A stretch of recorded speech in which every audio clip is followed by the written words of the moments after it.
Today we're going to talk to you about the Centrifugal Protection Model. The basic premise is you are in the center where you are located, and then your protection increases as you move out towards the outer perimeters of the circle.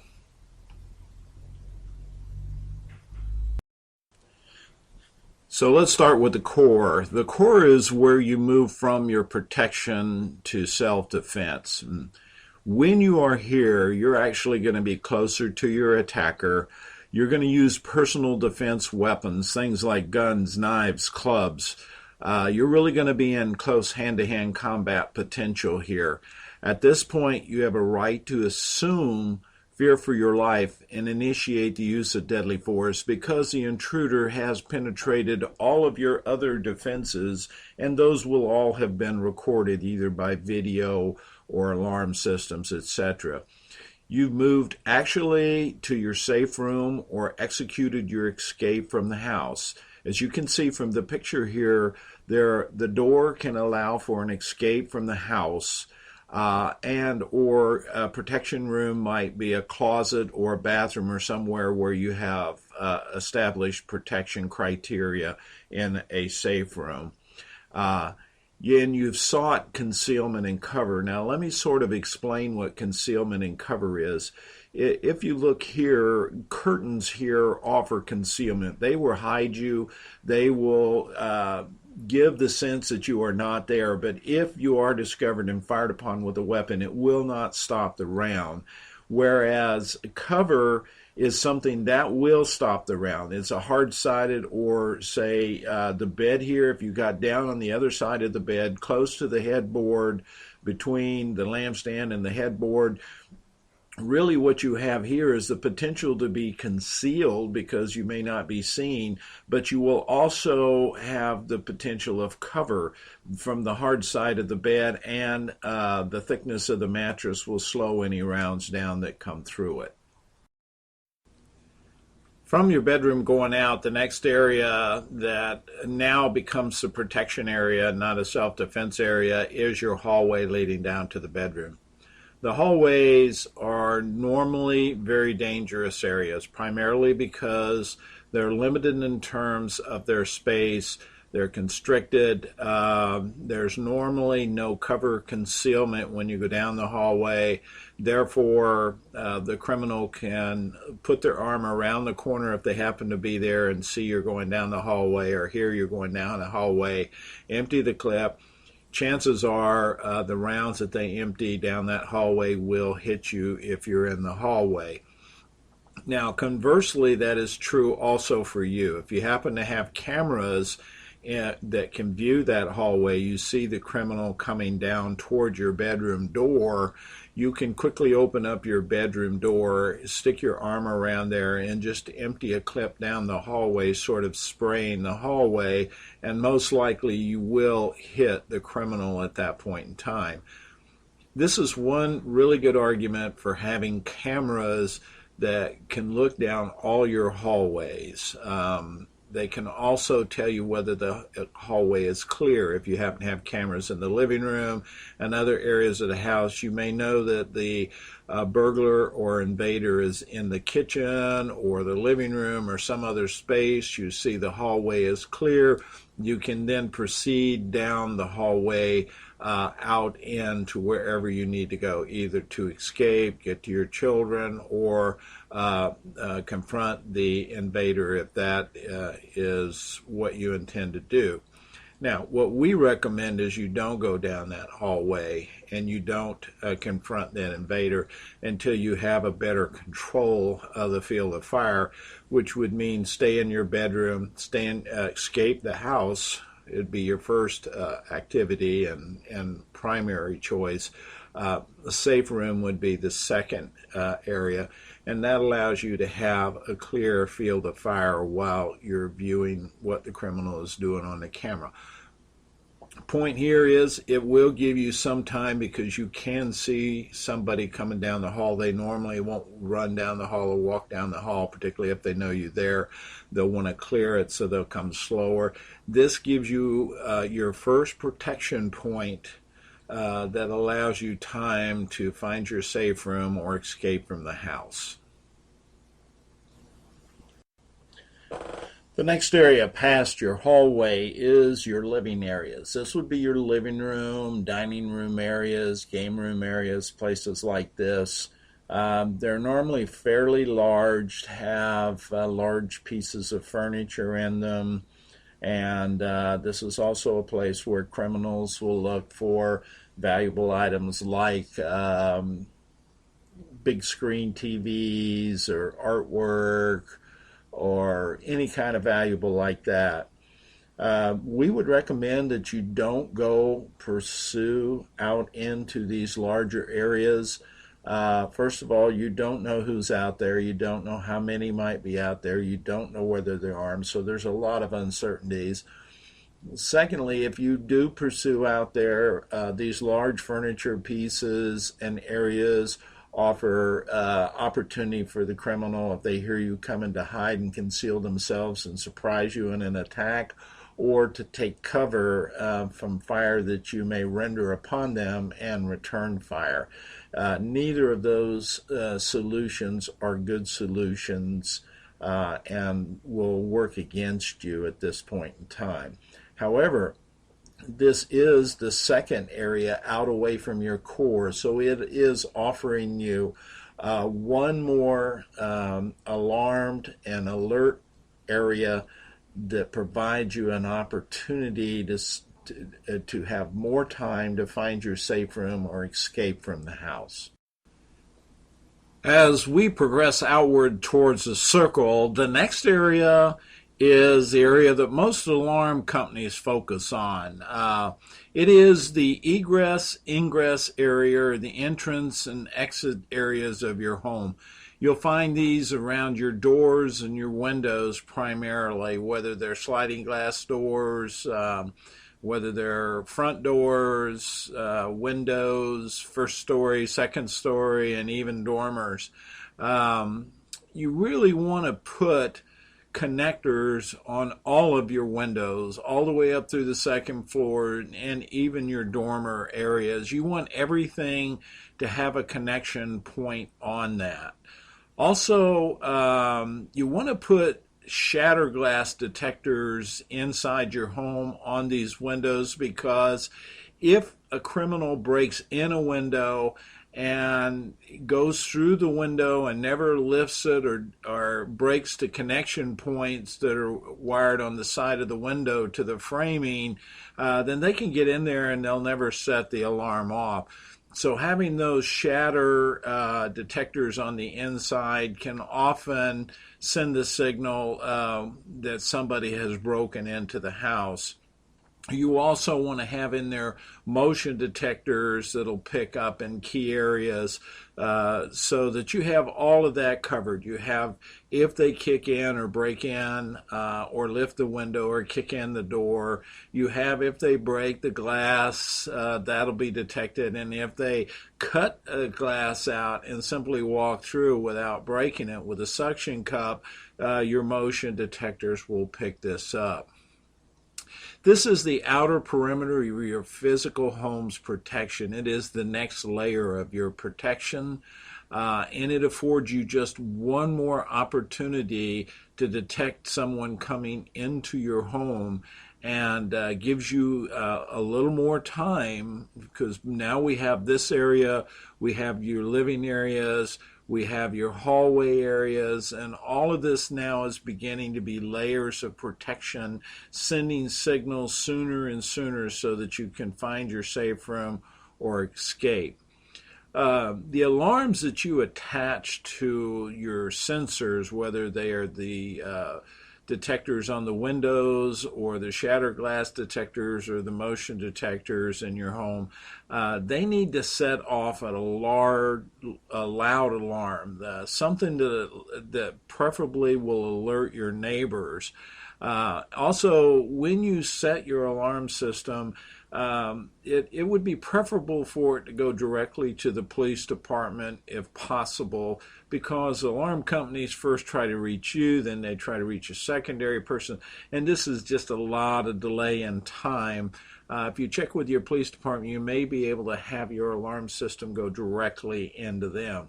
So you would have a loud alarm system, and this would also be tied to your lights in the evening. So if your alarm went off, you would have extremely bright lights on your yard. And what I recommend is put in some extremely bright lights on the key areas of your house, like in your living room or dining room area. So if a front door is kicked in, bright lights hit the criminal immediately, loud sounds and noise, and preferably something audio, which most companies can do, that say that the police have been called. All of these things are very, very strong deterrents. When they first go in, they have to think really hard, because they're not just hit with the alarm, they're hit with lights, they're hit with voice commands. And this could be a voice command that says, cameras have your face, you need to leave immediately. This is a deterrent to criminals, and a good opportunity to integrate a lot of systems: your lighting, your sound alarms, your alarm systems, and your camera systems all in one. So this is a good point. This area is a very strong point for your protection. An area often neglected by homeowners when it comes to protection and security is a yard area. There's not a lot of attention paid to this because there's not a lot of knowledge about the type of protection that is out there. Although there is a lot of protection out there for the area around the specific dwelling or building itself, which would be your yard area. Now, when considering your yard, a lot of people forget areas like patios and areas that are covered or semi-covered that can offer concealment during the entry level into your house area.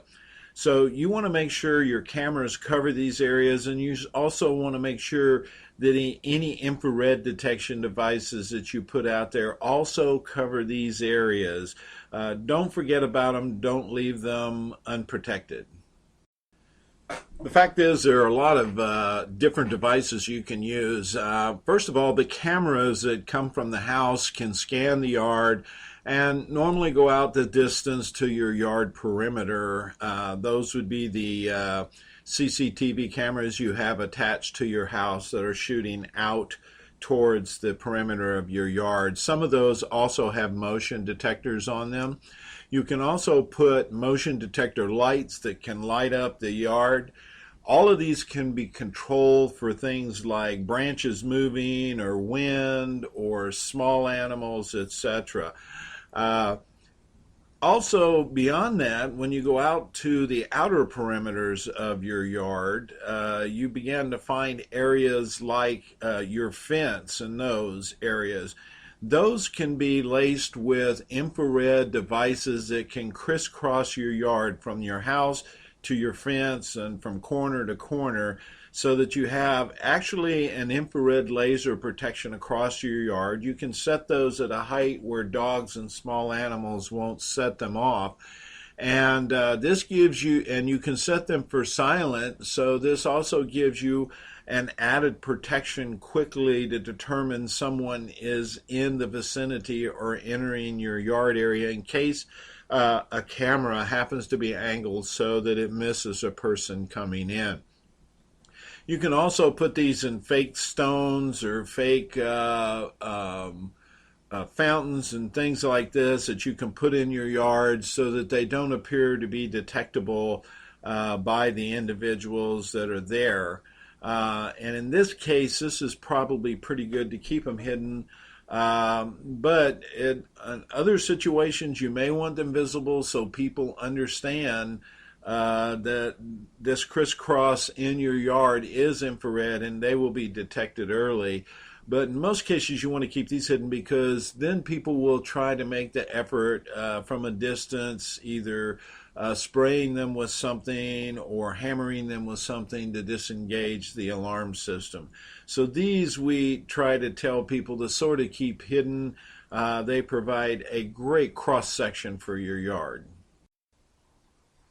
The last area I want to talk about in the centrifugal protection model relative to home protection, to give you an example of how to use the model specifically for homes, is the neighborhood and community.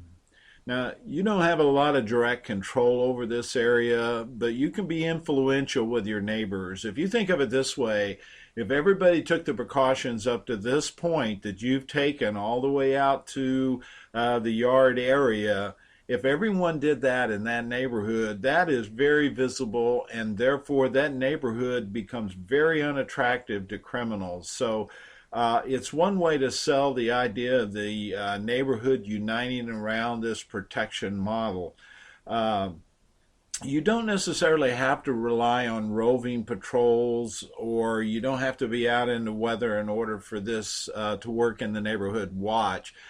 Technology today allows you to put Wi-Fi cameras in key areas, and for people to be able to be assigned to monitor those from their smartphones or their computers at home, and in some cases their smart television sets. So it's not like you have to get out there and walk a route in the cold and the weather and the rain or whatever.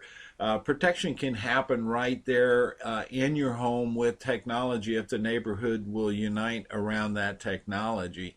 In addition to that, you can set up now with today's internet and social media, you can set up situations like Facebooks for the neighborhood, and you can post pictures of cars that seem suspicious or pictures of people who seem suspicious, or you can notify neighbors today if you are concerned about someone roaming in the neighborhood or dropping off leaflets on doors or whatever that might be.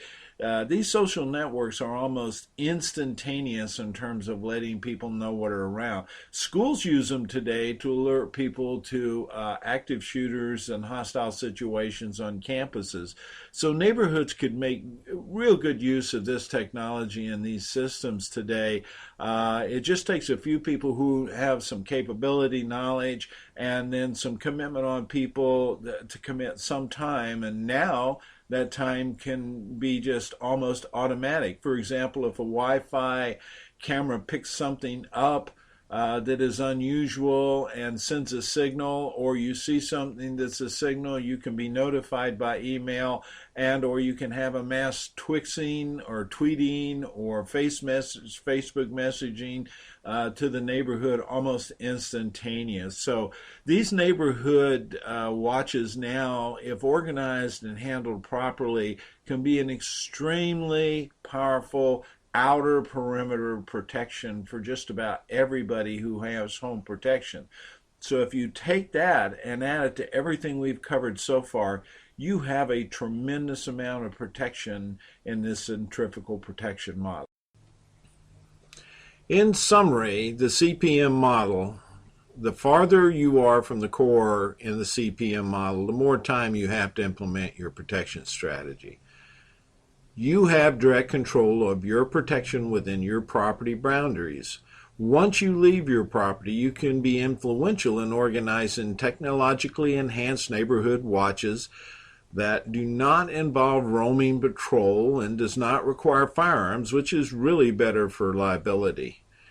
You can integrate your protection system with the neighborhood and local law enforcement. You should reassess protection needs about every 18 months, if not sooner, depending on the threat assessment you did prior to implementing CPM. You need to get speakers from law enforcement and professional protection consultants to provide information seminars to keep you and your neighborhood abreast. The CPM model can be applied to other holistic protection environments like work, school, shopping trips, entertainment spots, and other areas you go to. And remember, lastly, you are accountable for your protection. Do not try to put this off on law enforcement or anyone else. You eventually are accountable for your protection.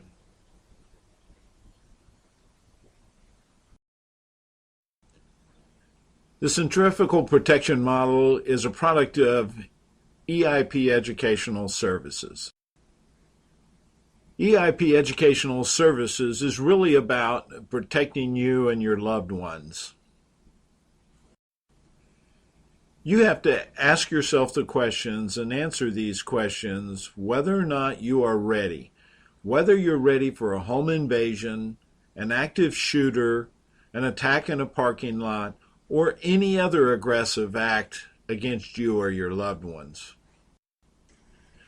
To learn how to integrate your centrifugal protection model into a protection strategy that will protect you holistically wherever you happen to be, you can enroll in EIP Educational Services Protection and Situation Awareness in the Use of Force Seminar. It's held in Oklahoma City. You can call Vic Vogel at 405-308-0258 to find out more information and to enroll now.